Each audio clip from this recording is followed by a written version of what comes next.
The setting of this novel was 6 centuries before Christ in the beautiful lands of India.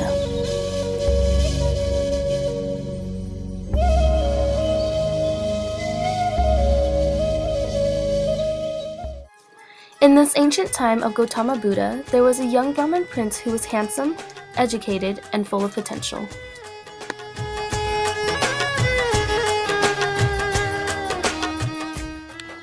He lived a prosperous life and was very popular. Everyone envied him, in a good way of course, and knew he was destined to be great, like his father, who was a religious leader and a well-respected man in his community. Although he had a life with everything he's ever wanted already, he didn't want to be like his father. Siddhartha has mastered his Hindu religion and read every possible book on it, but even then, he felt he needed more to reach enlightenment. He was dissatisfied to think that his religion was more of a custom than a real path. He is deeply unhappy and tells his dad about his plan to journey off in search of true nirvana. His father was very disappointed in Siddhartha and refused to give him his blessings, but after waking up every hour to find his son standing in the same crossed-armed position, he finally gives him permission. Taking his first steps into the real world, Siddhartha couldn't do it alone. He and his best friend Govinda will carry on this adventure together.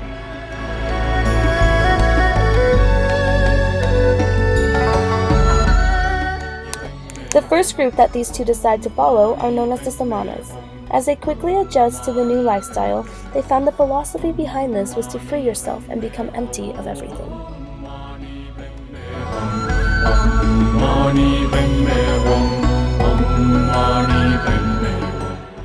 After living with the Samanas for 3 years and mastering their ways of being deprived from everything, Govinda and Siddhartha knew they wanted more. They needed to feel that true enlightenment. Both Siddhartha and Govinda decide to join a new group of people who followed in the steps of Gautama Buddha. They completely devote themselves into the teachings offered by Buddha. They believe Buddha radiates so much light in a way that shows he has reached enlightenment. With that thought, they continue to follow Buddha and take in any more knowledge he has to offer to them.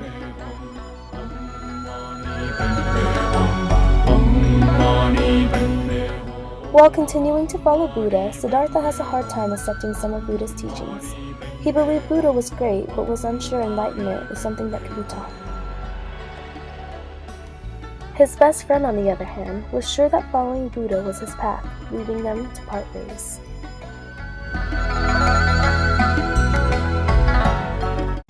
Being all alone, Siddhartha finally saw the world for what it is. Instead of looking at everything from a spiritual or abstract perspective, he saw the physical world for what it really was. A butterfly is a butterfly, a bird is a bird, and a flower is a flower. He then decides that the only person he can learn from and the only person he can teach is himself. He felt a sense of awakening as he journeys on to find enlightenment within himself. He wanders aimlessly and decided one day to cross the river. He asks the ferryman to take him across and enjoys the ferryman's company, who says that the river has taught him a lot.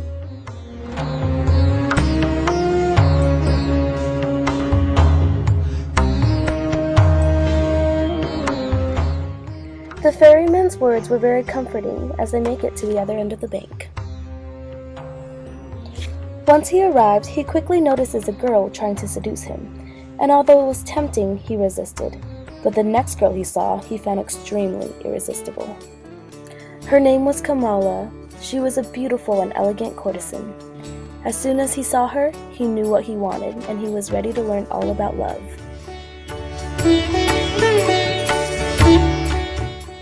She was accepting of Siddhartha's love and recommended him to work for a man named Kamaswami as an equal. Although he enjoyed being a businessman and a successful merchant, the love Kamala opened him up to excited him the most. They share a great intimacy and a great connection, but he knew he wasn't in love with her. He is interested in her love because it gave him insights on the world of love itself.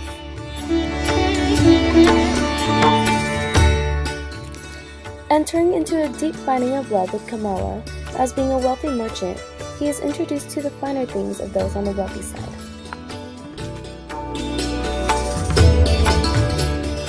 He soon falls under the spell of possessions as he becomes more rich through his business with Kamaswami. To him, business was all a game. Being well educated, he quickly became superior, possessing the finest of everything. Siddhartha starts to have troublesome dreams that break him in the morning. He comes to senses that although Kamala's love and all the riches has given him much pleasure, it yielded him from the truth and interrupted his search for enlightenment. It upsetted him, but his next step in life will not involve Kamala. Kamala, who taught him that he isn't the only one who can teach himself, is left behind with a broken heart, being unaccepting of any other love from anyone.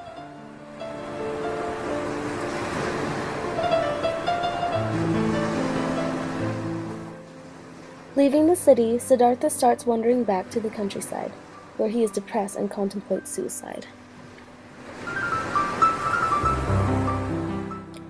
Feeling empty, lonely, and confused about where he falls in this life, he starts to wander back to the river.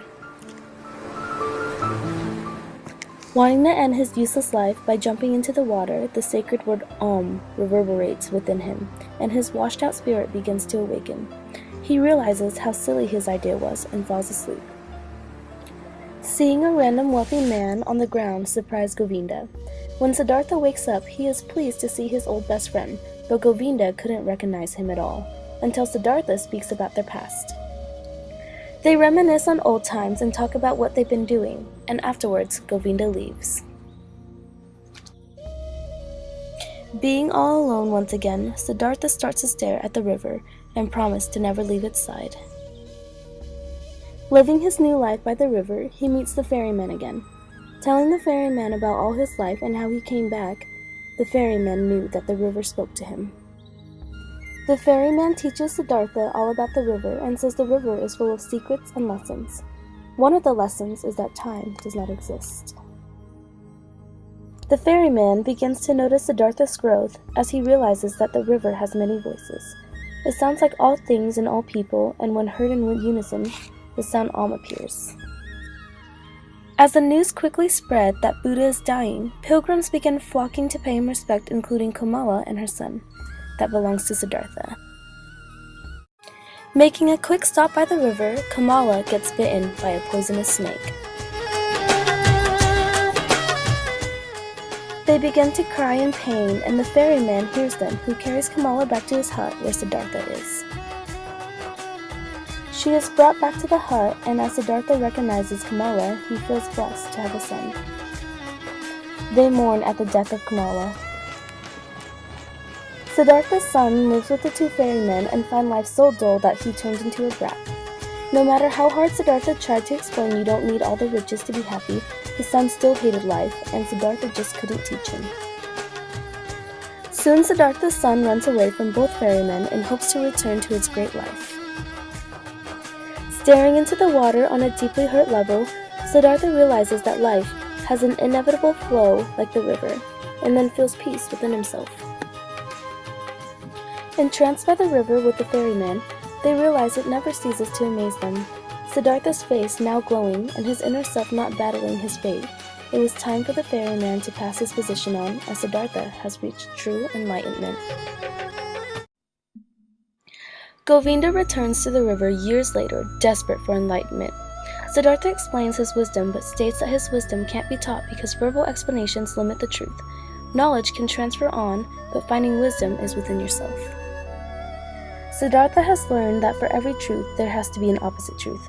No one is fully saintly or fully sinful, and if it appears so that someone is, it is just purely the deception of time that is real.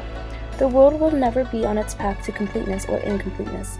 Siddhartha says that all babies carry death, and all the dying carry eternal life.